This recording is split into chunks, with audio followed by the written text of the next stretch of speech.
नमस्कार। सभ्यता अध्ययन केंद्र के इस ऑनलाइन प्लेटफॉर्म से मैं अविरल अभिलाष इस कार्यक्रम से जुड़े सभी दर्शकों और श्रोताओं का हार्दिक स्वागत करता हूं, अभिनंदन करता हूं। आज का यह हमारा कार्यक्रम श्री रविशंकर जी के साथ में है, जिनके हम व्यक्तित्व, कृतित्व और जिनको वो अपना बौद्धिक गुरु मानते हैं, अर्थात वैद्य गुरु दत्त जी को लेकर यह वार्ता हो रही है। तो रविशंकर जी, आज के इस कार्यक्रम में आपका बहुत बहुत स्वागत है। धन्यवाद। रविशंकर जी का परिचय अत्यंत विराट है, लेकिन मैं उसमें से बहुत संक्षिप्त परिचय आप लोगों के समक्ष रखना चाहता हूं। आप सभ्यता अध्ययन केंद्र के निर्देशक हैं। आप आईसीसीआर द्वारा प्रकाशित पत्रिका गगनांचल के संपादक हैं। आप पूर्व उप संपादक रह चुके हैं, पांचजन्य के वरिष्ठ पत्रकार हैं, लेखक हैं। कई पुस्तकों का लेखन और संपादन आपने किया है। तो प्रश्नों की ओर चलते हैं। सर, आज्ञा हो तो प्रश्नों की ओर चलें। बिल्कुल, प्रारंभ करें।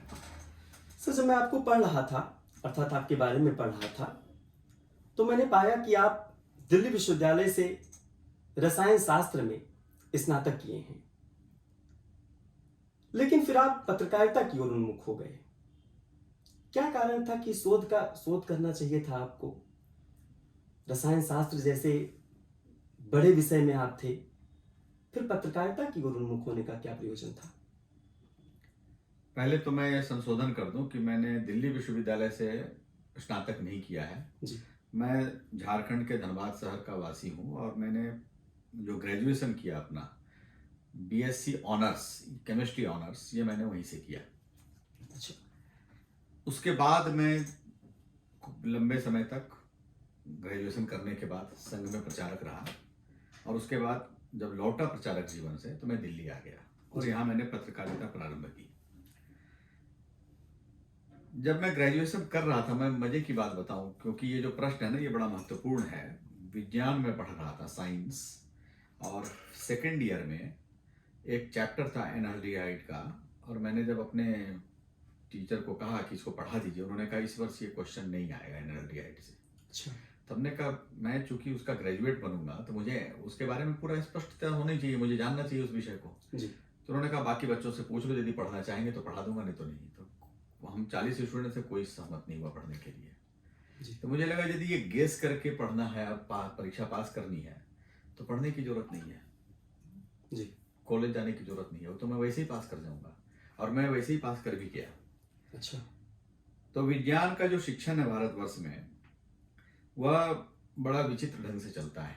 एक तो ये विषय, दूसरा क्या है, मैं बीच में संघ का जो प्रचारक रहा, तो प्रचारक रहने के कारण मेरी प्रवृत्ति थोड़ी दूसरे कामों में बढ़ गई। तो समाज के चिंतन, समाज का स्थिति क्या है, कैसे उसका समाधान क्या होगा, समस्याएं क्या हैं, और इसके लिए जो एक उपयुक्त माध्यम उस वक्त लगा। बाकी मैं बाद में बताऊंगा, मैंने पत्रकारिता भी बहुत लंबे समय तक, वो जो आज जिसको पत्रकारिता कहते हैं वो नहीं की, जिसको महात्मा गांधी पत्रकारिता कहते थे या गणेश शंकर विद्यार्थी कहते थे या फिर लाला लाजपत राय कहते, वो मैंने की जी। लेकिन जिसको आज पत्रकारिता की मुख्य धारा कहा जाता है, यानी रिपोर्टिंग जी। वो मैंने बहुत कम समय तक के लिए की जी। तो उस वक्त लगा पत्रकारिता से इन विषयों पर कुछ प्रबोधन किया जा सकता है जन लोगों का, तो मैं पत्रकारिता में आ गया। अभी आपने कहा कि विज्ञान आपने इसलिए छोड़ दिया क्योंकि उस समय की शिक्षा व्यवस्था। विज्ञान मैंने छोड़ दिया कहना बहुत अच्छा नहीं है, सही शब्द नहीं होगा। कारण क्या कि मैं विज्ञान आज भी पढ़ता हूँ, जो विज्ञान के ऊपर काम चलते हैं, शोध चलते हैं, मैं पढ़ता हूँ। और चूंकि मैं मूलतः विज्ञान का विद्यार्थी हूँ, इसलिए मैंने जो अभी मेरी पिछली पुस्तक आई थी ऐतिहासिक काल गणना, तो मैंने काल गणना को विज्ञान की दृष्टि से ही देखा।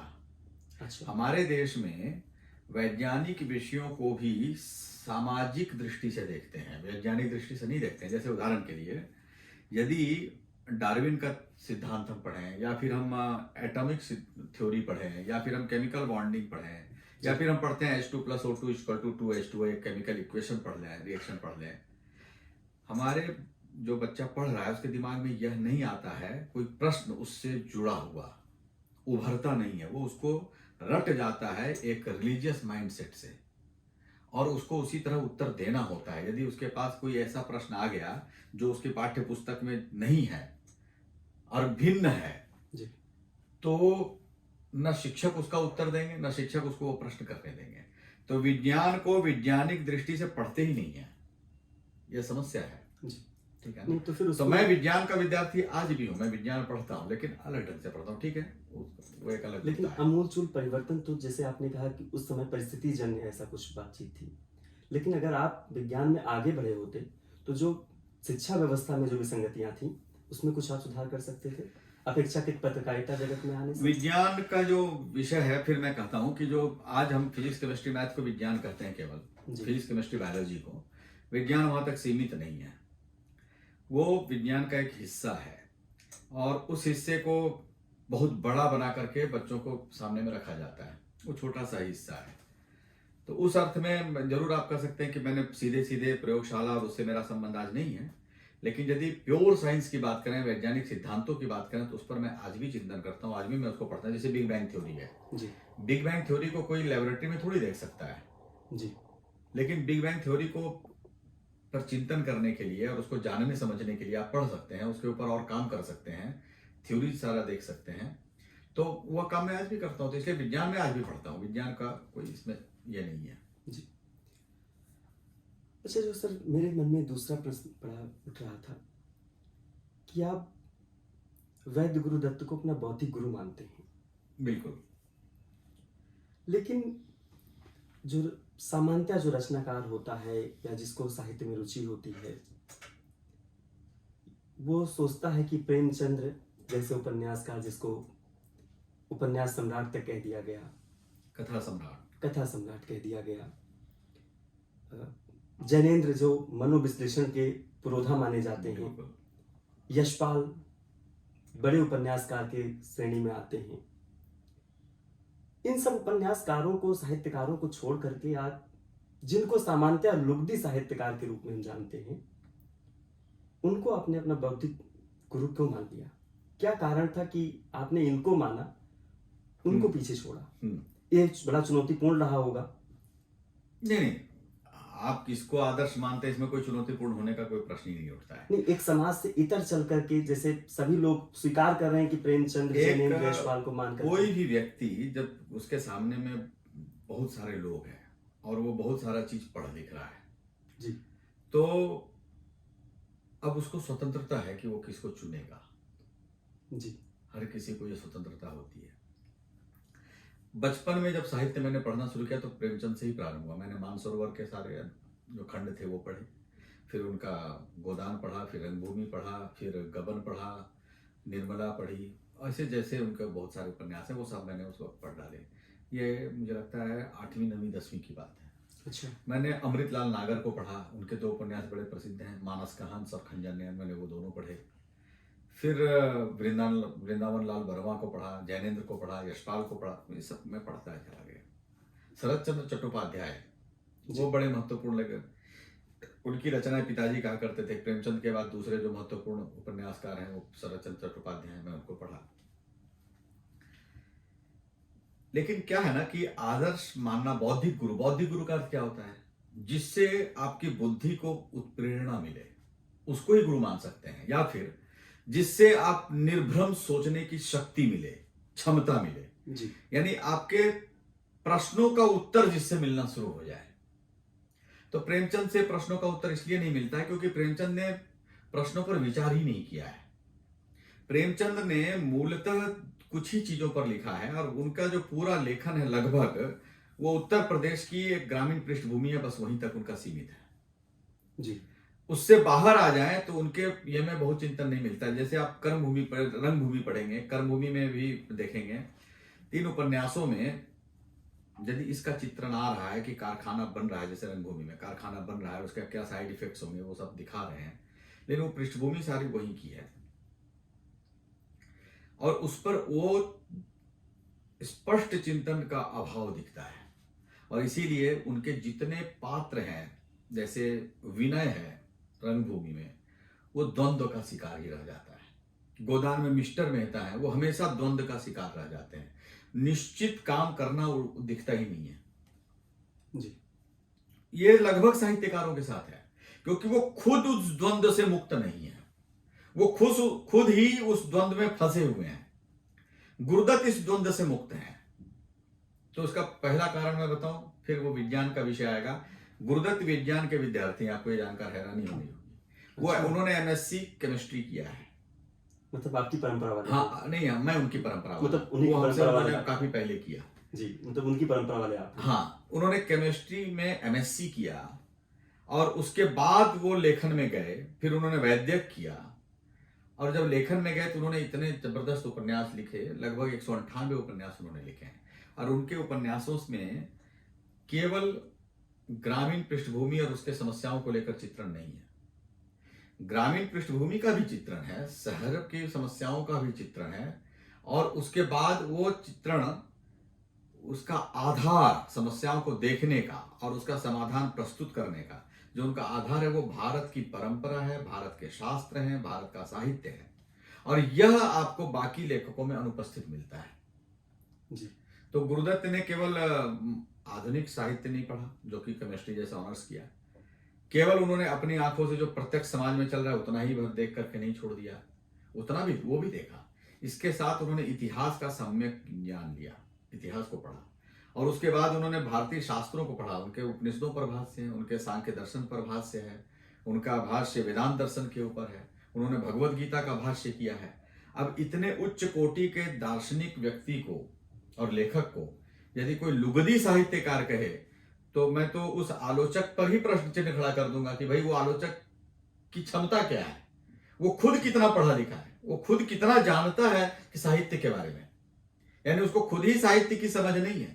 नहीं तो मैं एक उदाहरण देता हूं, ये एक उपन्यास है वैद्य गुरुदत्त का, इसका नाम है जन प्रवाह। जी। अब देखिए इसकी भूमिका, देखिए उपन्यास कोई लिखता है तो उसकी भूमिका है बहुत महत्वपूर्ण होती है। सब लोग नहीं लिखते हैं। आपको प्रेमचंद के उपन्यासों में बहुत मुश्किल से किसी की भूमिका मिलेगी, मुझे नहीं लगता प्रेमचंद ने किसी अपने उपन्यास की भूमिका लिखी है। जी। मुझे तो नहीं मिली है, आपको मिली हो तो आप बता सकते हैं, मैं पढ़ूंगा उसको। बिल्कुल।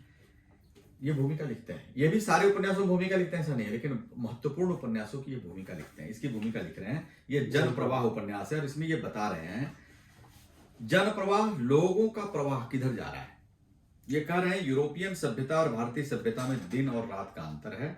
यूरोप की वर्तमान सभ्यता के आधार में 18वीं शताब्दी के नास्तिक मीमांसकों की शिक्षा है, अतः 18वीं शताब्दी में यदि आस्तिकवाद का बोलबाला होता तो यूरोप का औद्योगिकरण का रूप वह न होता जो आज हुआ है। जापान में भी औद्योगिकरण हुआ था, परंतु इस औद्योगिकरण का आधार जापान का आस्तिकवाद था, अतएव यूरोप और जापान के औद्योगिकरण में अंतर आ गया।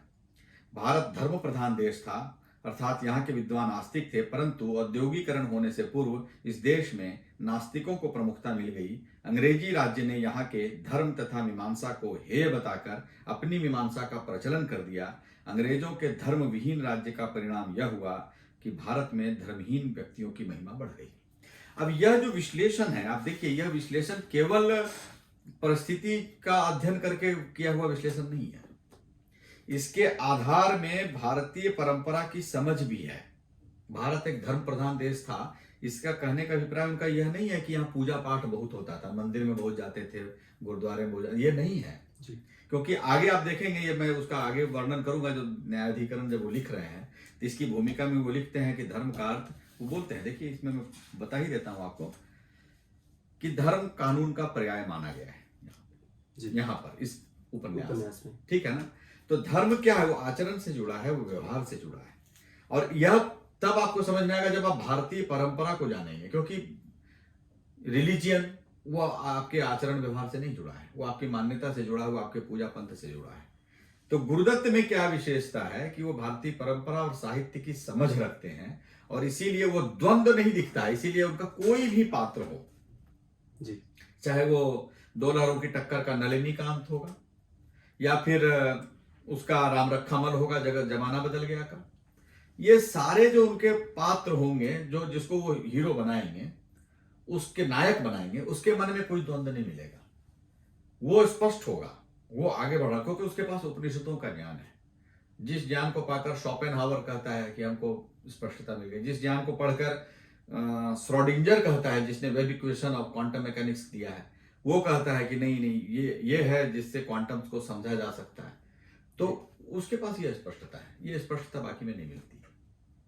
तो इसलिए बौद्धिक गुरु को इसलिए मैं कह सकता हूं क्योंकि मुझे वो स्पष्टता उनसे मिलती है। तो क्या प्रेमचंद जैसे उपन्यासकारों के साथ परिस्थितियों की विजय थी? कहने का तात्पर्य है कि उनके इतना प्रसिद्धि का जो कारण है वो तत्कालिक परिस्थितियों की विजय थी या किसी और चीज की विजय थी? प्रसिद्धि और अप्रसिद्धि उनके अलग कुल मिलना मिलाकर थोड़ा के सा मामला है। कारण क्या है? गुरुदत्त जी के जो मतलब प्रसिद्धि का ना होने का कारण।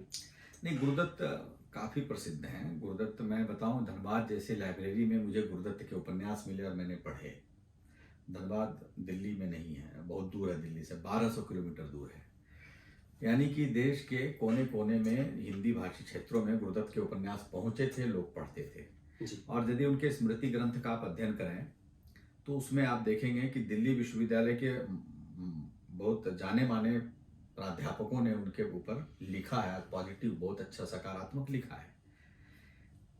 उनके उपन्यास लोग पढ़ रहे थे, अच्छा खासा ये था।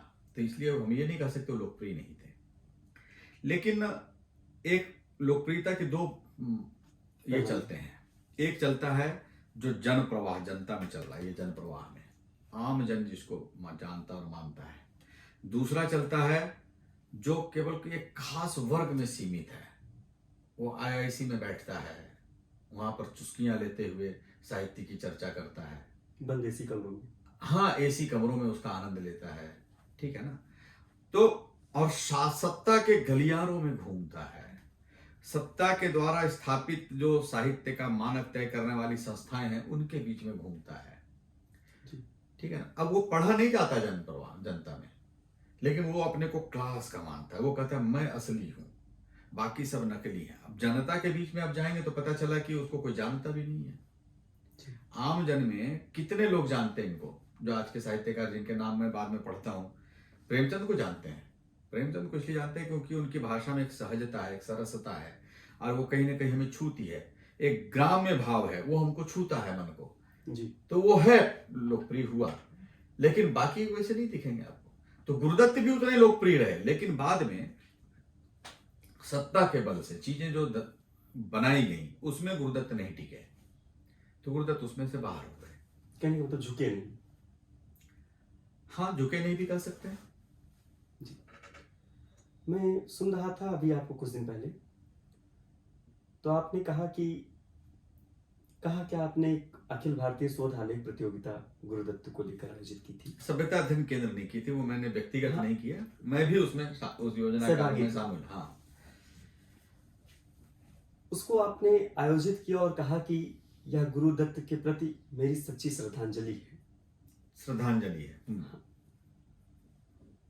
तो उसको लेकर के जो आपने प्रतियोगिता आयोजित की थी, उसके अब चूंकि वो समाप्त हो चुकी है, उसके बाद भी कोई सभ्यता अध्ययन केंद्र का या आपका कोई ऐसा प्रयोजन है कि इसको आगे बढ़ाया जाएगा या उसको अब समाप्त किया जाएगा या कुछ ऐसा कुछ? नहीं, इसकी घोषणा वहाँ कार्यक्रम में ही हो गई थी, और जो आयोजक मंडल था उस आयोजक मंडल ने यह स्पष्ट कर दिया कि इसको हम अब हर एक वर्ष करेंगे और अगली प्रतियोगिता को प्रारंभ ही माना जाए अभी से।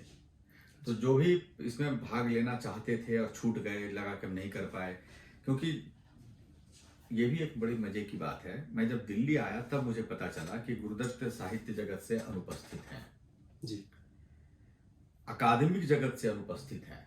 तो हिंदी साहित्य के विद्यार्थियों से जब मेरी बात हुई, दिल्ली यूनिवर्सिटी के या और इनसे प्राध्यापकों से बात हुई, तो पता चला उन्होंने नाम ही नहीं सुना है गुरुदत्त का जी। तो मुझे बड़ी हैरानी हुई कि इन्होंने गुरुदत्त का नाम नहीं सुना। उनको बड़ी हैरानी हुई कि ऐसा कौन उपन्यासकार है जिसने 180-90 उपन्यास लिख दिए, मैं नहीं जानता हूं। हम दोनों हैरान थे, लेकिन तब मुझे लगा कि उनको जानना चाहिए। क्यों जानना चाहिए? तो फिर मैंने ये आऊंगा, देखो अब ये जो मैं अभी पढ़ रहा था ये बहुत महत्वपूर्ण विषय है। हमको पता होना चाहिए कि 1905 में महात्मा गांधी ने इस विषय का शुरुआत किया था। सभ्यतागत विमर्श करते हैं, यही सभ्यतागत अध्ययन केंद्र का काम भी है। हम सभ्यतागत दृष्टि से चीजों को समझना और उसको समझाना चाहते हैं, क्योंकि सभ्यता होती क्या है? सभ्यता का अर्थ है एक उदार और सदाशयी समाज, एक ऐसा समाज जो सबको समावेशित कर सकता है, जो मानवता से परिपूर्ण हो। मानवता क्या है? तो मानवता ये होती है कि जब मनुष्य अपने बजाय दूसरों के हितों का चिंतन करता है जी, तो वो मानवता है। आज क्या हो रहा है? आज आप देखेंगे बिल्कुल विपरीत परिस्थिति है। हर एक व्यक्ति केवल अपने चिंतन में लगा हुआ है, और पूरी शिक्षा व्यवस्था हो, आर्थिक व्यवस्था हो, वो केवल व्यक्तिगत स्वार्थों को बढ़ाने में लगी है। इसके कारण समाज में इतनी हिंसा और बाकी सारा कुछ जो भी स्थितियां दिखती हैं। जी।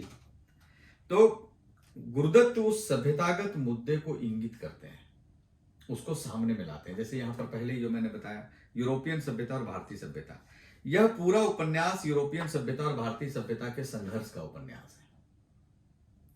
यह दिखा रहा है कि कैसे परिवार बदल रहे हैं, कैसे समाज बदल रहा है, कैसे पीढ़ियों में जो हमारा जनरेशन गैप कहते हैं ना जी। जनरेशन गैप इज नथिंग, कुछ नहीं है जनरेशन गैप। जनरेशन गैप क्या है? जैसे आपको ध्यान में होगा, यदि आपने महाभारत थोड़ा सा भी पढ़ा हो तो आपने देखा होगा कि जब भीष्म सरसैया पे पड़ गए तो वहां युधिष्ठिर गए, कहा मुझे बताइए, कुछ ज्ञान दीजिए। तो भीष्म ने ये नहीं कहा कि तुम नई पीढ़ी को तुम नहीं समझोगे, भीष्म उनसे 100 साल बड़े थे। युधिष्ठिर ने भी ये नहीं कहा कि आप क्या बताएंगे, क्योंकि आप तो पुरानी पीढ़ी के हैं, हमारी पीढ़ी बदल गई है, नई पीढ़ी आ गई है, तो आप जो बताएंगे वो पुराना हो चुका है, अब नहीं चलेगा, या सोच तो बदलनी है माँ, जो एडवर्टीजमेंट में आता है ना, ये नहीं कहा युधिष्ठिर ने। तो युधिष्ठिर में और भीष्म में जनरेशन गैप क्यों नहीं था? वो जनरेशन गैप इसलिए नहीं था, शिक्षा का अंतर है ये। तो वास्तव में क्या होता है कि एक पीढ़ी अपना ज्ञान दूसरी पीढ़ी को ट्रांसफर करती है, इसी को हम कहते हैं शिक्षा। और यदि वो शिक्षा नहीं ट्रांसफर करती है तो वो अशिक्षा में बदलता है। लेकिन अब एक और चीज बीच में घुसती है, वो क्या है कि हम अपनी पीढ़ी का शिक्षा नहीं लाए, हम दूसरे का लेने लगे। जैसे भारत में क्या चल रहा है, तो भारत में हमारी पीढ़ियों की जो चला आ रहा है, परंपरा से आ रहा है, वो हम नहीं पढ़ते हैं। हम वो पढ़ते हैं जो यूरोप में, जैसे इन्होंने भी कहा ना 18वीं शताब्दी में, 18वीं शताब्दी में यूरोप के नास्तिक लोगों ने क्या कहा है वो हमारे देश के पूरे शिक्षा तंत्र में घुसा हुआ है। तो हमारे यहाँ जो जनरेशन गैप है वो इसलिए है कि बच्चा घर में तो पिता से कुछ और सुनता है अपने परिवार के बारे में, लेकिन परिवार क्या है उसके बारे में स्कूल की पुस्तकों में कुछ और लिखा है। वहां हॉब्स का सिद्धांत पढ़ाया जा रहा है, जो हॉब्स के काल में यूरोप में कोई परिवार का व्यवस्था ही नहीं है। वहां स्त्रियों को जिंदा जलाया जा रहा है, यह कह करके तुम चुड़ैल हो, तुम विच हो। 10 लाख का ऑफिशियल डेटा है पूरे यूरोप में, 10 लाख का, अनऑफिशियल डेटा 50 लाख का है, जो उन्होंने 100 साल में स्त्रियों को जिंदा जलाया चौराहों पे। यहां तो बहुएं घर में जलाई गई थी, कानून लेकर आया, वहां पर तो चौराहों पर जलाई जाती थी, इकट्ठा करके जलाई जाती थी, पकड़ कर जलाई जाती थी। पादरी ये सजा दिया करते थे, इसके लिए पादरी नियुक्त होते थे, सिर्फ सजा देने के लिए। हाँ, विच हंटर्स निकलते थे। तो वहां पर परिवार कहां पर कैसे मिलेगा? वहां पर स्त्रियों को अद्भुत रूप से दंडित करने के उपाय ढूंढे जाते थे, क्योंकि वो मानते थे स्त्रियों में आत्मा ही नहीं है। उस काल में यही माना जाता था। तो हॉब्स के जिस काल में यूरोप यही नहीं मान रहा कि स्त्रियों में आत्मा होती है, उनको एक ऑब्जेक्ट की तरह ट्रीट कर रहा है, वो कहां से परिवार के बारे में समझ सकता है? तो उसकी सिद्धांतों को भारत में क्यों पढ़ा रहे हैं? तो भारत में बच्चा पढ़ जो रहा है ना, वो कुछ और है, और जो वो घर में देख रहा है वो कुछ और है। तो ये जनरेशन गैप यहां से पैदा हो रहा है जी। ठीक है ना? तो उसी जनरेशन गैप की चर्चा ये कर रहे हैं कि ये जनरेशन गैप कैसे आ रहा है। और मैं यहां अभी और पुस्तकें नहीं ला पाया, लेकिन आप देखेंगे जैसे इनका एक पुस्तक है स्वास्तित्व की रक्षा। तो स्वास्तित्व की रक्षा में ये बताते हैं कि शिक्षा का महत्व क्या है और शिक्षा को कैसा होना चाहिए और कैसे उससे आपका हर चीज बदलता है। अच्छा, इसी संदर्भों में तो 2 लहरों की टक्कर भी है लगभग। 2 लहरों की टक्कर और जमाना बदल गया, 2 उपन्यास और भी बड़े महत्वपूर्ण हैं जो बिल्कुल इसी तर्ज पे हैं। बल्कि एक और मैं कहूंगा अस्ताचल की ओर, 3 उपन्यास है जी। इन तीनों उपन्यासों की कथा वस्तु भी लगभग इतनी ऐसी ही है। और इन तीनों उपन्यासों में उन्होंने एक लगभग 90 वर्ष के कालखंड को भारतवर्ष में कैसे परिवर्तित हो रहा है, 90 वर्ष का कालखंड 1860 से लेकर के 1950 तक का, और उन्होंने उसका पूरा विश्लेषण किया है, उन्होंने दिखाया है कि वो उसके खुद साक्षी भी हैं। तो उनको ये भी पता है कि हमारे यहाँ क्या था और क्या होता जा रहा है, किस कारण से बदल हो रहा है। तो जिस सभ्यतागत विमर्श का प्रारंभ 1905 में महात्मा गांधी कर रहे हैं, यह कह करके कि अंग्रेजी सभ्यता राक्षसी सभ्यता है और भारत से अंग्रेज जाए चाहे नहीं जाए कोई दिक्कत नहीं, अंग्रेजियत जानी चाहिए। हालांकि मैं आपको यह भी बताऊं कि गांधी ने काम इसका ठीक उल्टा किया। उन्होंने अंग्रेजों को तो बाहर किया, अंग्रेजियत के पूरे प्रतीक नेहरू को यहां बैठा के रखा, उन्होंने प्रधानमंत्री बनवाया उसको। जो अंग्रेजियत के सबसे बड़ा समर्थक था, जो ये कहते थे कि मैं अंतिम अंग्रेज शासक हूं भारतवर्ष का, उसको प्रधानमंत्री बनवाने में गांधी की भूमिका रही। तो गांधी ने कहा कुछ और, किया कुछ और। हालांकि जो गांधी के अनुयायी लोग हैं, जैसे माननीय प्रभाष जोशी जी थे, अब तो गुजर गए, मैंने उनका एक व्याख्यान सुना, प्रभाष जोशी जी कह रहे थे कि गांधी को पढ़ के नहीं समझ सकते, गांधी को देख के समझ सकते हैं। गांधी ने जो किया है ना, उसको देखने से समझ में आएगा। तो मैं सोचने लगा कि गांधी ने जो किया वो तो बिल्कुल उल्टा किया। उन्होंने कहा पार्लियामेंट जो है बांझ और वेश्या है, उसकी जरूरत नहीं हमारे देश को, हिंदू स्वराज में लिखा जी।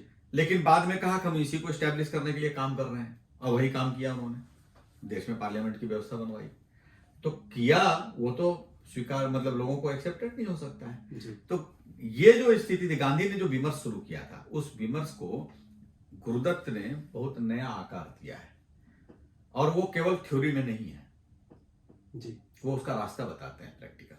तो इसीलिए गुरुदत्त का एक महत्व है। और मुझे लगता है सभ्यता अध्ययन केंद्र में के अंतर्गत जो हम काम कर रहे हैं, एक बौद्धिक रूप से लोगों को सही चीजें सामने रखने का, चाहे वो इतिहास का हो, चाहे वो पॉलिटिकल साइंस का हो, चाहे वो साइंस का ही विषय हो, एक सही दृष्टि से देखने और समझने का एक निरपेक्ष फ्रेम ऑफ जो इनर्शियल फ्रेम ऑफ रेफरेंस होता है जी, उसमें देखने और समझने का।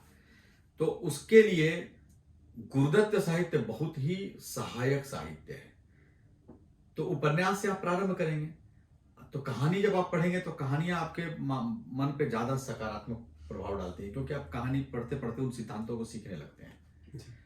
फिर आप विश्लेषणात्मक ग्रंथों को जा सकते हैं, जैसे उनके जो उपनिषद भाष्य हैं, या फिर उनके दर्शन के भाष्य हैं, या फिर उनका जो गीता का भाष्य है, या फिर उनके और भी ग्रंथ हैं बहुत सारे, जैसे प्रजातांत्रिक समाजवाद है, धर्म तथा समाजवाद है। इन पुस्तकों में उन्होंने इनकी बहुत सटीक व्याख्याएं की हैं और बहुत अच्छे से समझाया है कि भारत का चिंतन क्या है, यूरोपीय चिंतन क्या है, वो क्या घालमेल हो रहा है। अभी चूंकि गांधी की बात आ ही गई है, तो अब जो पिछले दिनों भी एक बातचीत के क्रम में मैंने सुना कि गांधी नेहरू की छाया में किताब में गांधी छोटे हो गए हैं और नेहरू बड़े हो गए हैं, ऐसा कुछ। मुझे लगता है कि यदि आप उस पुस्तक को पढ़ेंगे तो ऐसा नहीं, इस पर कोई टिप्पणी मैं ही बता रहा हूं, क्योंकि आप उसमें प्रारंभ में ही गुरुदत्त जी ने एक वाक्य लिखा है। मैं पहले ये बता दूं, पुस्तक पढ़े हुए मुझे बहुत लंबा समय हो गया, मुझे पूरा स्मरण नहीं है, लेकिन उन्होंने जो लिखा वो मैं बता रहा हूँ। मैं फ्रंट उसका वो बता रहा हूँ, जो कवर पेज है उसका। कवर पेज तो डिजाइनर बनाता है। वो जो लिखा है उन्होंने लिखा है चारित्रिक दृष्टि से और पारिवारिक पृष्ठभूमि की दृष्टि से गांधी कहीं अधिक श्रेष्ठ थे तुलना में नेहरू के, ये उन्होंने लिखा है जी, ठीक है ना। लेकिन व्यावहारिक चातुर्य और राजनीतिक चातुर्य में और षड्यंत्र में नेहरू परिवार गांधी से मीलों आगे था, ये भी उन्होंने लिखा है। तो क्या है, गांधी को उन्होंने छोटा नहीं दिखाया, गांधी को बड़ा दिखाया है, लेकिन गांधी को ओवर शैडो किया नेहरू ने। आज गांधी कहने से राहुल गांधी आते हैं, राजीव गांधी आते हैं, इंदिरा गांधी आती है, महात्मा गांधी आते हैं क्या? वो तो नोटों में फोटो में रह गए, नोटों के फोटो बस जी। लेकिन गांधी कौन है? इंदिरा गांधी है। आज प्रियंका भी गांधी बन के घूम रही, जबकि वो वडेरा है। उनके बच्चे भी कल को गांधी बन करके घूमेंगे। और जो असल में गांधी के जो पोते और बाकी लोग हैं वो कहाँ है? राजमोहन गांधी कहाँ है? कौन जाओ सुनता है उनको? जानता ही नहीं कोई। हाँ, नहीं जानते हैं, बहुत लोग जानते हैं, सामान्य लोग नहीं जानते। हाँ, नहीं जानते। लेकिन राहुल गांधी को तो गांधी के रूप में तो ओवर शैडो किया कि नहीं किया, तो चित्र में बनाया कि नहीं बनाया मुझे नहीं पता, क्योंकि वो कवर तो बदलता रहता है। मैंने जब पढ़ा था उसको कोई और आवरण चित्र था, बाद में कोई और आवरण चित्र है, आज जो छप रहा है उसमें कोई और ही आवरण पृष्ठ है। लेकिन हकीकत की जिंदगी में, वास्तविक यदि आप जीवन में देखें तो नेहरू ने ओवर शैडो किया कि नहीं, गांधी को दबा दिया कि नहीं? गांधी गायब है, नेहरू नेहरू है। मॉडल किसका चल रहा है? 1945 में महात्मा गांधी ने पंडित नेहरू को पत्र लिखा और कहा कि मैंने देश स्वाधीन होने वाला है, अंग्रेज जाने वाला, ये लिखा है जी। तो मैं चाहता हूं कि तुम मेरे चूंकि उत्तराधिकारी हो, ये भी लिखा है कि तुम मेरे उत्तराधिकारी हो। तो एक अंग्रेजियत के प्रतीक को उत्तराधिकारी क्यों बनाया, ये भी गांधी के जो समर्थक लोग हैं उनको उत्तर देना चाहिए कि भाई यदि वो अंग्रेजियत का विरोध कर रहे थे, जो उन्होंने गांधी हिंद स्वराज में लिखा है, उस पत्र में लिखा है कि मैं आज तक उस पर कायम हूं, तो उसी अंग्रेजियत के सर्वश्रेष्ठ प्रतीक नेहरू को अपना उत्तराधिकारी वो क्यों मानते थे, विनोबा को क्यों नहीं मानते थे अपना उत्तराधिकारी, जो कि उनके वास्तव में भारतीयता को जीने वाले व्यक्ति थे विनोबा जी। तो उसमें उन्होंने कहा तुम उत्तराधिकारी हो तो तुम समझ लो, मैंने ये व्यवस्था दी है, ग्राम स्वराज का पूरा स्वरूप खींचा है और आने वाले स्वाधीन भारत की इस तरह से बनाना चाहिए। नेहरू ने साफ लिखा, उत्तर लिखा है, वो भी छपा हुआ है, वो भी मिल जाएगा आपको।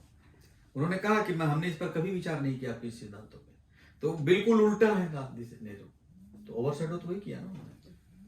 एक चूंकि अभी मैंने बहुत जल्द में वाम मार्ग पढ़ा, तो एक छोटी सी टिप्पणी उस पर भी आपकी चाहूंगा, क्योंकि मैंने उसको पढ़ा, तो मैं चाहता हूँ उस पर भी कुछ आप अपने विचार बताएं। गुरुदत्त के तो बहुत सारे उपन्यास हैं जिन पर मैं घंटों बात कर सकता हूँ। वाम मार्ग बड़ा प्रमुख उपन्यास है, अभी संयोग से मेरे पास यहाँ नहीं है क्योंकि वो पुस्तक मेरे पास थी, लेकिन मैं बांटता रहता हूँ, लोगों को पढ़ने देता रहता हूँ। वाम मार्ग उपन्यास जो है, किस प्रकार से भारत में, दरअसल क्या है ना, किसी भी चीज को देखने की और समझने के दो तरीके हैं। एक वाम तरीका है, वाम तरीका क्या है, तो भोगवाद का तरीका है जी। और दो, उसको वाम और दक्षिण नहीं करना, ये मत समझिएगा कि वाम मार्ग का उल्टा दक्षिण मार्ग होगा, नहीं है। बस जो भोगवादी चिंतन सोचता है वो वाम मार्गी कहलाता है, बस इतनी बार है। बाकी जो है वो वैदिक है। वाम मार्ग का उल्टा वैदिक मार्ग है, दक्षिण में नहीं है, क्योंकि वहां पर वाम जो है लेफ्ट राइट के लिए नहीं है, ठीक है। तो जो भोगवादी संस्कृति थी वो कैसे प्रमुखता पा रही है और उसको कैसे फिर कम किया जाए, इसका पूरा एक चित्रण उन्होंने किया है। तो समाज में भोगवाद कैसे बढ़ रहा है और उसकी पृष्ठभूमि जो है, उन्होंने एक, मुझे लगता है शायद वो पुराना कालखंड है, हर्ष का काल है या उससे भी पहले का काल है, वंश का काल है, उस कालखंड में उन्होंने भारत का चित्रण किया है और यह दिखलाया है कि किस प्रकार से बौद्धों की गतिविधियां कैसी चल रही हैं, इनकी वाम मार्गियों की गतिविधियां कैसे चल रही हैं और उसके बीच में वैदिक लोग कैसे अपना रास्ता तलाश रहे हैं। और मजे की बात मैं बताऊं, उन्होंने ये रास्ता नहीं बताया कि यदि इनको हराना है, जो सत्ता के बल पे सबको पछाड़े हुए हैं, तो सत्ता का बल चाहिए, नहीं लिखा हुआ है। जो उसमें मैं जो नायक है उसका नाम मैं भूल रहा हूँ, कोई पंडित था, वो जब जाता है राजा के पास और कहता है कि आप इनको नियंत्रित क्यों नहीं करते हैं, तो राजा का जो महाअमात्य है वो कहता है कि तुम मूर्ख हो क्या, राजा का काम है प्रजा का रंजन करना, प्रजा जो चाहेगी वो उसको दिया जाएगा। यदि प्रजा चाहेगी कि मुझे शराब के आलय चाहिए तो उनको शराब के आलय बनाकर राजा देगा। तुम्हारा काम है प्रजा को शिक्षित करना कि हमको शराब का आलय नहीं, विद्या का आलय चाहिए। फिर जनता जब विद्या के आलय मांगेगी तो राजा विद्या के आलय बनाकर देगा। तो जनता को शिक्षित करना ये तुम्हारा काम है और इसके लिए तुम्हें तप करना होगा, ये रास्ता उन्होंने बताया उस उपन्यास में। तो वाम मार्ग में इतना सटीक चित्रण है, यदि आप पढ़ेंगे तो आप हैरान रह जाएंगे, और आपने पढ़ा ही है उसको। अच्छा, दूसरा मैं क्या इसको स्त्री जनित उपन्यास भी कह सकता हूँ, क्योंकि रेखा जो उसकी उपन्यास की वो है पात्र है, वो बाद में उसके अंदर कोई बहुत विशेष शक्ति आ जाती है, आपने ध्यान दिया होगा। तो क्या हम इसको, और वो ज्ञान देती है और वो ज्ञान बड़ा सकारात्मक ज्ञान होता है। उनके बहुत सारे उपन्यास हैं जिसमें स्त्री चरित्र जो है ना बहुत सशक्त मुद्रा में पाए जाएंगे। तो वाम मार्ग में तो 2-3 स्त्रियां हैं जो बहुत सशक्त हैं जी। पत्रलता एक उनका उपन्यास है, तो उसमें पत्रलता नाम की जो नायिका है कहानी की, वो इतनी सशक्त राजनीतिज्ञ है, आप देखेंगे आप हैरान होंगे। वो तांबुली नहीं है, वो तांबुल लगाती है, इसलिए पत्रलता जी। और वो किस प्रकार से पूरे राजधानी के राजनीति को हेर फेर कर रही है, आप पढ़ के आनंदित हो जाएंगे, चकित भी हो जाएंगे कि हम स्त्रियों को इस सशक्त अवस्था में, कितने उपन्यासकारों ने चित्रित किया, ये भी देखने का विषय है। जो लोग स्त्री सशक्तिकरण की बात करते हैं और इसके लिए वो पश्चिम की ओर देखते हैं, वहां से लेकर के आते हैं। मैं बताऊं, इसमें अच्छे अच्छे साहित्यकार पिछड़ जाते हैं, वो नहीं बता पाते कि स्त्रियों की वास्तव में सशक्तिकरण करना है तो क्या करना है। रामधारी सिंह दिनकर ने लिख दिया कि आर्थिक सशक्तता ही एकमात्र रास्ता है, स्वावलंबन नहीं, आर्थिक स्वावलंबन से कुछ नहीं होता, क्योंकि आर्थिक स्वावलंबी तो थी वहां भारत की स्त्रियां, उस वक्त भी थी जी। वो कभी परावलंबी नहीं रही। वो भ्रम है कि वो परावलंबी है, आपको लगता है। तो आर्थिक स्वावलंबन नहीं, दूसरा कारण है। तो वह कारण क्या है? और भारत की परंपरा में स्त्रियां कब अशक्त रही? आप देख लीजिए उठा करके। मैंने एक लिस्ट बनाई कि भारत में कौन कौन सी रानियां हैं जिन्होंने कुछ प्रमुख काम किए हैं। 400 एडी से लेकर, मेरे एक मित्र हैं गुंजन अग्रवाल, तो मैंने गुंजन अग्रवाल जी से कहा कि एक लिस्ट बनानी है, तो उन्होंने बड़ी मेहनत की और उन्होंने ये सूची बनाई। कुछ नाम मैंने भी इकट्ठा मैं कर रहा था, लगभग 168 रानियों की सूची मिली। अच्छा। 400 एडी से 1950 तक, 57 तक। उसमें मैं वो दावा नहीं है गुंजन जी का कि वो समग्र है, छूट गए होंगे उनसे बहुत नाम। हमारा भी दावा नहीं है कि वो समग्र है, लेकिन आप सोचिए 400 एडी से 1857 तक यदि 168 रानियों के नाम आ रहे हैं जो महत्वपूर्ण काम कर रही हैं, उल्लेखनीय काम कर रही हैं, किस देश के इतिहास में है ऐसा? वहां की नारियां अशक्त कैसे मानी जाएंगी? कैसे कहेंगे कि नहीं वो काम, उनको ताकत, उनको कोई ये नहीं मिलता था, वो दबाई गई थी, कुचली हुई थी, कहाँ कैसे मिलेगा ऐसा? और मैं बताऊं, यदि आप ट्रेवलॉग्स पढ़ेंगे जो यूरोपियन आए भारत में, तो उन्होंने इस बात को लिखा है कि भारत में वो देखते हैं छोटे छोटे राज्य, जनपद छोटे छोटे थे, उसमें रानी राज्य कर रही है, उनको हैरानी होती थी, उनके यहाँ रानी का तो कोई काम ही नहीं, रोल ही नहीं है। यहाँ एक और स्त्रियां राज्य कैसे कर रही है, उनके लिए हैरत का विषय था, उन्होंने लिखा है इस विषय पर। तो इसलिए स्त्री पात्र और उनके सशक्तिकरण पे तो गुरुदत्त के ढेरों उपन्यास से भरे पड़े हैं। अच्छा, एक उपन्यास कविता जनित भी है, कला। कविताएं तो कम लिखते थे गुरुदत्त, मुझे नहीं लगता बहुत कविता लिखी है उन्होंने। उसमें 5-7 लाइन बाद कुछ पंक्तियां कविता टाइप में लिखी हुई हैं। कला जो उपन्यास है वो भिन्न है। कला उपन्यास तो ये बताने के लिए है कि कला का दिशा क्या होना चाहिए। जैसे आज सिनेमा जिस दिशा में जा रहा है, तो कला का काम क्या है जी। कला का काम विद्रूपता को उभारना नहीं है। कला का काम आपके अंदर की वासनाओं को भड़काना भी नहीं है। कला का काम ये भी नहीं है कि समाज में जो विद्रूपता है, समाज में जो गड़बड़ियां, उनको सामने ला करके प्रस्तुत कर दे। कला का काम है समाज को सुघड़ बनाना जी। उसको एक सही दिशा देना कि वो अपने अंदर की जो उसको कहेंगे हम, जो अब हमारे यहाँ कहा जाता है विकार है, जैसे लोभ है, क्रोध है, मद है, मोह है, मत्सर है, इनका शमन कैसे हो, ये कला का मूल उद्देश्य है। ये उस उपन्यास से उन्होंने दर्शाया। ये भी महत्वपूर्ण बात है। ऐसे विषय पर आपको दूसरा उपन्यास नहीं मिलेगा किसी लेखक का जो कला के, जैसे रविंद्रनाथ ठाकुर बहुत बड़े कला मर्मज्ञ माने जाते हैं, शांति निकेतन इतना बड़ा कला का केंद्र बना, लेकिन उनका उपन्यास बताइए जो कला के इस एस्पेक्ट को सामने में रखता हो। उनका कला का उपन्यास का प्रयोजन यही है कि कला का उद्देश्य मन का रंजन नहीं है, कला का उद्देश्य मन के विकारों का शमन और जो सद्गुण है उनको उभारना। और इसीलिए भारत में सारी कलाएं देखिए उन किस दिशा में जाती हैं, सब इसीलिए शिव की ओर जाएंगी। शिव क्यों? कल्याणकारी है, इसलिए एक आदर्श नटराज है। ये बड़ा महत्वपूर्ण विषय है। सर, ये जो हम लोगों ने शोध आलेख प्रतियोगिता आयोजित की थी, इसका उद्देश्य क्या था और हमको इसमें कहाँ तक सफलता प्राप्त हुई, अर्थात हमारे केंद्र को कहाँ तक सफलता प्राप्त हुई? उद्देश्य तो मैंने बताया, उद्देश्य ये था कि पहले तो परिचय हो गुरुदत्त से, और मुझे लगता है कि इसमें हम काफी हद तक आगे बढ़े हैं। बड़ी संख्या में विद्यार्थियों में उत्सुकता जगी है, बहुत संख्या में विद्यार्थियों ने पढ़ा, पहली बार पढ़ा, लेकिन उन्होंने पढ़ा और उसके बाद उनके अंदर ये रुचि उत्पन्न हुई कि क्या हम इन पर शोध कर सकते हैं। ऐसे बहुत सारे छात्र छात्राओं ने संपर्क किया, तो ये पहला जो स्टेप था, पहला कदम था, वो आगे बढ़ गया। दूसरा जो इसका उद्देश्य है वो, उसमें समय लगेगा, वो तुरंत नहीं होगा। वो उद्देश्य क्या है कि गुरुदत्त को पढ़ने से हमारे मन में इस सभ्यतागत समझ भी विकसित हो, और ये होगी, ये शनै शनै होगी। और हमने पंचतंत्र की कहानी सुनी होगी, एक राजा था, उसके बेटे पढ़ते ही नहीं थे, तो विष्णु शर्मा ने कहा मैं इनको पढ़ाऊंगा, मैं इनको राजनीति का तज्ञ बनाऊंगा, और उन्होंने उसको पंचतंत्र की कहानियां सुनाई। उन पंचतंत्र की कहानियों से वो राजनीति के धुरंधर बन गए, विशेषज्ञ बन गए। तो कहानियों से शिक्षण बहुत बड़ा ही पुराना एक तरीका है। तो गुरुदत्त कहानियों के माध्यम से भारतीय परंपरा की जानकारी देते हैं, जो भारत में एक द्वंद्व चल रहा है, जिसको पीढ़ियों का अंतर के रूप में व्याख्यायित किया जाता है, जनरेशन गैप के रूप में, जो सभ्यतागत संघर्ष चल रहा है, जो थोपा गया है भारत के ऊपर, जो दिखता नहीं है लेकिन हर एक जगह उपस्थित है, उसको समझाने का काम ये गुरुदत्त उसमें अपने उपन्यासों से करते हैं। तो ये दूसरा उद्देश्य है कि यह समझ हमारी विकसित हो। इसमें समय लगेगा, ये तुरंत नहीं होगा। पहला उद्देश्य जल्दी होगा, दूसरा उद्देश्य समय लगेगा।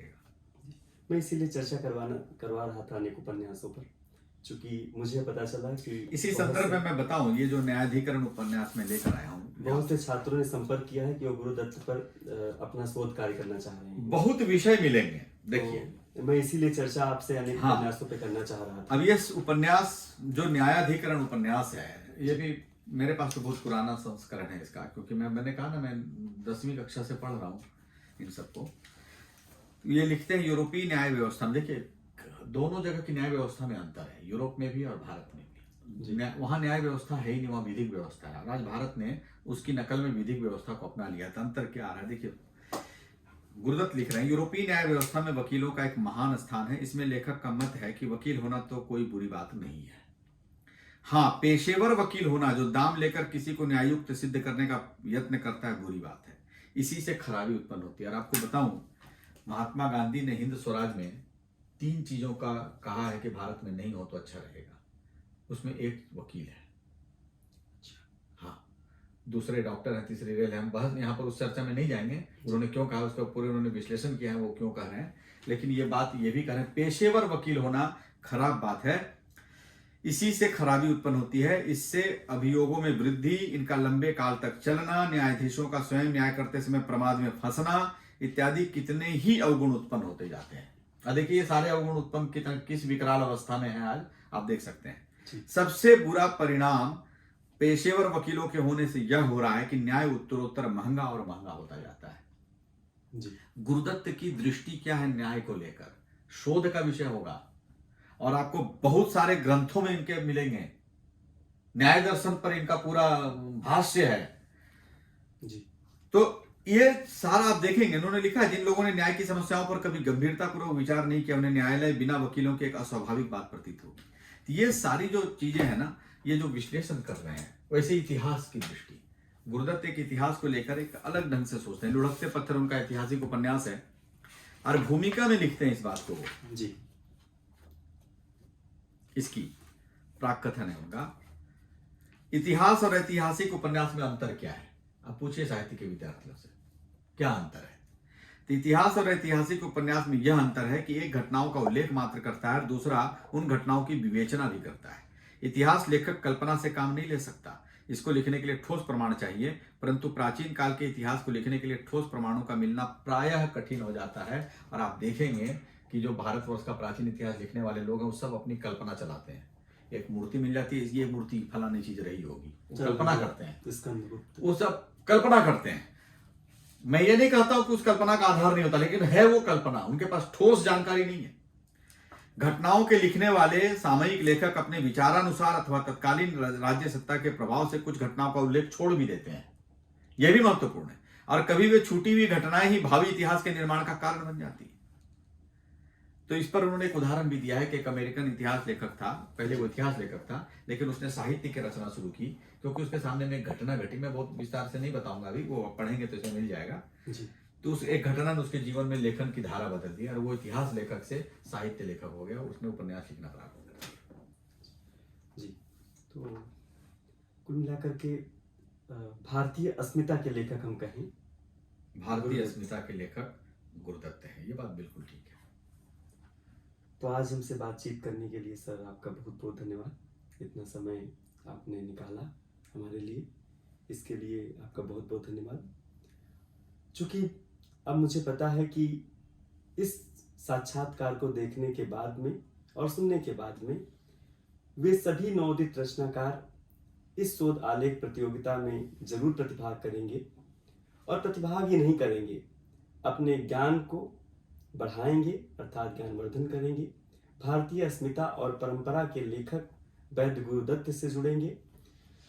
तो सर आपका बहुत बहुत धन्यवाद। मिलते हैं ऐसे ही किसी अगले कार्यक्रम में, तब तक आप बने रहिए हमारे साथ। बहुत बहुत धन्यवाद। नमस्कार।